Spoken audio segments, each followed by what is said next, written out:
Trending stocks जो आज Google के ट्रेंड में दिखाई पड़ रहे हैं, इसमें भी बैंकिंग स्टॉक्स यस बैंक, इस बैंक को लेकर के मैं खबर बताऊंगी और आप बताएंगे कि इस पर करना क्या चाहिए, दर्शकों को किस तरह का व्यू बनाना चाहिए, कैसी स्ट्रेटेजी होनी चाहिए। यस बैंक के शेयर्स में अर्ली ट्रेड में 5% की तेजी दिखी। रीजन, आरबीआई ने जापानी बैंक ग्रुप जो है उसको यस बैंक में स्टेक खरीदने की मंजूरी दे दी है। एसएमबीसी वो बैंक है जो कि लगभग 25%, 24.99% की हिस्सेदारी खरीदेगा। ये जापान का दूसरा सबसे बड़ा बैंकिंग ग्रुप है।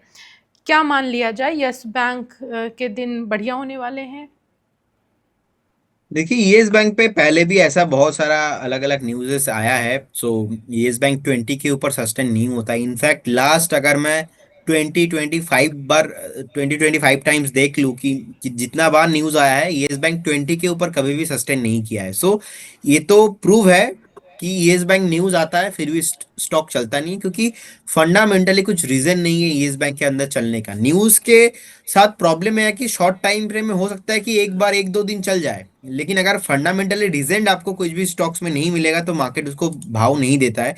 सो प्राइस एक्शन वहाँ पे नहीं होता है। शॉर्ट टाइम में एक मोमेंटम आ सकता है जरूर, एक उछाल आ सकता है, लेकिन फिर से स्टॉक नीचे आ जाता है। तो आई डोंट थिंक कि येस बैंक पे किसी को भी पोजीशन बनाना चाहिए। ऑलरेडी जिनके पास पोजीशन है, क्योंकि बहुत ज्यादा यहाँ पे पब्लिक होल्डिंग ऑलरेडी है, तो आप एक बार 17.50 का एक स्टॉप लॉस के साथ बने रहिए। मैं येस बैंक पे प्राइस एक्शन अगर देखा जाए तो 25 के ऊपर अगर सस्टेन होता है कभी भी, सो मैं एक बार रिव्यू करूंगा, उसके बाद एक बार सोचूंगा। लेकिन अभी भी यहाँ पे मोमेंटम आने का कुछ भी पॉसिबिलिटीज नहीं दिख रहा है। दूसरा स्टॉक जो है यस बैंक में, प्रदीप की बातें सुनकर के लग रहा है कि ये जो अभी आज आपको तेजी दिख रही है ये एक तरह का छलावा है। प्रदीप को बिल्कुल यस बैंक पर यकीन नहीं है और गुड रिटर्न्स तो वैसे भी आपको इन्वेस्टमेंट की सलाह नहीं देता।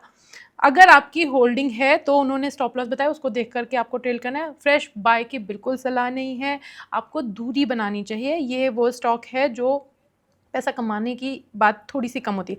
एचडीएफसी बैंक ने पहली बार हिस्ट्री में बोनस देने की बात की, एक पर एक शेयर बोनस दिया जा रहा है इसमें। 26 अगस्त यानी कि कल जो है वो रिकॉर्ड डेट है, इसकी वजह से शेयर में तेजी देखी गई थी। क्या लग रहा है आपको, क्या जब बोनस की खबर आने के बाद राइट नाउ जो अभी करंट प्राइस है उसके बेस पर अभी इसमें दांव लगाना चाहिए?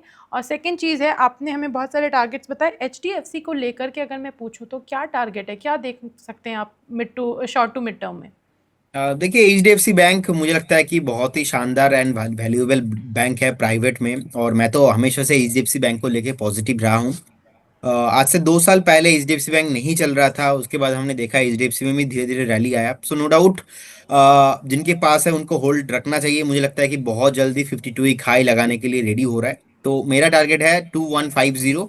नेक्स्ट 4 से 5 महीने का व्यू रखना चाहिए, और एचडीएफसी बैंक को नो डाउट आपके पोर्टफोलियो में तो रहना ही चाहिए। लास्ट 20 ईयर से 25 ईयर्स हो गया ये एचडीएफसी बैंक लगातार जो है इन्वेस्टर्स को अच्छा रिटर्न देके आ रहा है। फंडामेंटली स्ट्रांग है, मैनेजमेंट भी बहुत स्ट्रांग है, तो होल्ड करने का सलाह होगा। करेंट जोन से भी आप बाई करके जा सकते हो, लेकिन मिनिमम आप व्यू रखिए 4 से 5 महीना। 4 से 5 महीने में आपको 2150 तक का टारगेट दिख सकता है, यानी कि कंपनी में बेहतर पोटेंशियल है। प्रदीप इसको लेकर के काफ़ी बुलिश है। नज़ारा टेक जो है, ये शेयर हमको पता है पिछले पूरे सेशन में गिरा क्योंकि ऑनलाइन गेमिंग बिल आया। आज भी शेयर गिर रहा है, 8% से ज़्यादा की गिरावट आ चुकी थी। अगर हम पिछले सेशंस की बात करें तो लगभग 19 से 20% तक ये शेयर गिर चुका है। अच्छा, इस शेयर को लेकर के आम निवेशक जो है वो थोड़ा फंसा हुआ फील कर रहा है, लेकिन रेखा झुनझुनवाला नाम सभी को पता है कि कौन है ये। इन्होंने जून में ही अपनी सारी की सारे स्टेक जितना भी इनका पास में थी हिस्सेदारी, उन्होंने पूरी बेच दी थी और उसको 3 टुकड़ों में बेचा था। लगभग ऐसा करके, मतलब ये अपने स्टॉक्स बेचने के बाद उनको लगभग 300 करोड़ से ज़्यादा का, मतलब अगर नहीं बेचती तो उनको उतना नुकसान हो जाता, लेकिन फिलहाल के लिए वो सेफ कंडीशन में। क्या लगता है आपको, ये उनकी स्ट्रेटेजी थी या फिर Pradeep, what is your view on this? देखिए, ऑब्वियसली उनका कुछ तो पर्सनल व्यू रहा होगा, तो इसीलिए उन्होंने बेचा है। लेकिन जिस तरीके से ऑनलाइन गेमिंग को लेके बिल पास हुआ है, और ऐसा बहुत कम देखा गया है कि दो एक दिन में ही कोई बिल जो है संसद में पास हो रहा है, तो बहुत ही अच्छा हुआ है। क्योंकि बहुत सारे लोग जो है, आप देखेंगे इंडिया में demat accounts, mutual fund accounts बहुत कम है, लेकिन ड्रीम इलेवन एंड जो पॉन्जी जैसे गेमिंग स्टॉक है, यहाँ पे लोगों का जो अकाउंट है 40-50 करोड़ से ज्यादा लोग जो है यहाँ पे गेम खेल रहे हैं। तो बहुत ज्यादा लोगों ने पैसा भी यहाँ पे जो है गवाया है। तो मेरे ख्याल से नज़ारा टेक्नोलॉजीज का रेवेन्यू भी थोड़ा बहुत आता है, पूरा नहीं है, थोड़ा बहुत आता है गेमिंग साइड से। तो जिस तरीके से न्यूज़ आया है उसके बाद यहाँ पे अभी इमीडिएट लेवल पे कुछ भी बाई करना बहुत ही मुश्किल लगता है। मुझे लगता है कि एक जो आज का लो है बहुत ही इंपॉर्टेंट है, 1016, 1015 के आसपास एक बार आज का जो लो है 1015 के आसपास एक स्टॉप लॉस मेंटेन कीजिए। जिनके पास है मुझे तो लगता है कि एग्जिट होने होने पे ही अच्छा जो है यहाँ पे देखने को मिलेगा, क्योंकि ज्यादा आप वेट करके रहोगे तो हो सकता है कि और नीचे आ जाए। अच्छा, do you want Rakesh to? Jhunjhunwala ji हाँ। का जो वाइफ है रेखा झुनझुनवाला जी, उन्होंने भी एग्जिट किया है, तो कुछ ना कुछ सोच के किया है। और अकॉर्डिंग द चार्ट लास्ट दिन भी, जिस दिन ये बिल आया था उस दिन भी मेरा व्यू यही था कि आपको इस स्टॉक में होल्ड बिल्कुल नहीं करना है, करेंट जोन से एग्जिट ही करना है।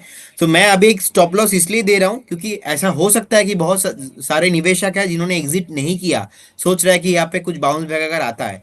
सो मेक श्योर कुछ भी बाउंस बैक आता है वहां पे आपको उछाल में एग्जिट ही करना है। तो आपके लिए एक फाइनल स्टॉप लॉस है 1015, लेकिन फ्रेश बाई तो इस काउंटर पे नहीं करना है। ओके, जब भी मौका मिले, अगर आप ऑलरेडी इन्वेस्टर हैं तो इस स्टॉक से निकलने की तैयारी करें, वही बेहतर है, क्योंकि अभी बहुत ज़्यादा पोटेंशियल दिख नहीं रहा है, इसमें क्रैश ही की कंडीशंस दिख रही हैं। अच्छा, मझगांव डॉक जो है ये भी आज ट्रेंड कर रहा था, क्योंकि 70,000 करोड़ रुपए के सबमरीन प्रोजेक्ट्स को सरकार की तरफ से मंजूरी मिल गई। इंट्राडे में ये शेयर 4% उछला, उसके बाद में थोड़ी सी गिरावट दिखी। क्या करना चाहिए इस लाइक शेयर भी कोई बहुत सस्ता नहीं है, तो अगर आज तेजी आई है तो आज खरीद, मतलब पोर्टफोलियो में तो होना चाहिए। हम बहुत सारे निवेशकों एक्सपर्ट से बात करते हैं तो एवरीबॉडी सजेस्ट कि हाँ it's a wealth creation sort of stock. लेकिन क्या आज की डेट में इसको खरीदना चाहिए या फिर खरीदारी के लिए किसी पर्टिकुलर काउंटर का वेट करना चाहिए? देखिए मुझे लगता है कि आप बाय करके जा सकते हो, ऐसा कोई ज्यादा प्रॉब्लम इसमें है नहीं, क्योंकि ऑलरेडी स्टॉक 2635 2630 के आसपास से घूम चुका है। वीकली चार्ट में देखा जाए तो एक काप एंड हैंडल पैटर्न फॉर्मेशन जो है टेक्निकली यहाँ पे बिल्ड हुआ है, तो 2739 2740 के आसपास अभी चल रहा है। आप अगर थोड़ा डीप में बाय करेंगे तो अच्छा है। तो एक बार एक काम कीजिए, 2700 से लेके 2715 के आसपास कभी भी आता है एक डीप में आप बाय कीजिए। उस केस में स्टॉप लॉस होना चाहिए जो रिसेंट लो था 2630 के आसपास, एक स्टॉप लॉस मेंटेन करके बने रही। बहुत जल्दी स्टॉक आपको 3000 के ऊपर आते हुए दिखेंगे। वीकली चार्ट फॉर्मेशन अच्छा है, काप एंड हैंडल पैटर्न बिल्ड हुआ है, बेस बना के ऊपर आ रहा है, फॉलो अप बाइंग भी यहाँ पे देखने को मिल रहा है। ये 2-4 दिन 5 दिन वाला स्टॉक नहीं है, एटलीस्ट 4 से 5 महीने वाला यहाँ पे व्यू आपको रखना चाहिए। और डिफेंस का नीड बहुत इंडिया में है, तो मजगांव डॉग जैसे स्टॉक्स डेफिनेटली आपके पोर्टफोलियो में होना चाहिए। दो 2700 से लेकर 2735 का वो जोन है जब आपको खरीदारी करने की सलाह है।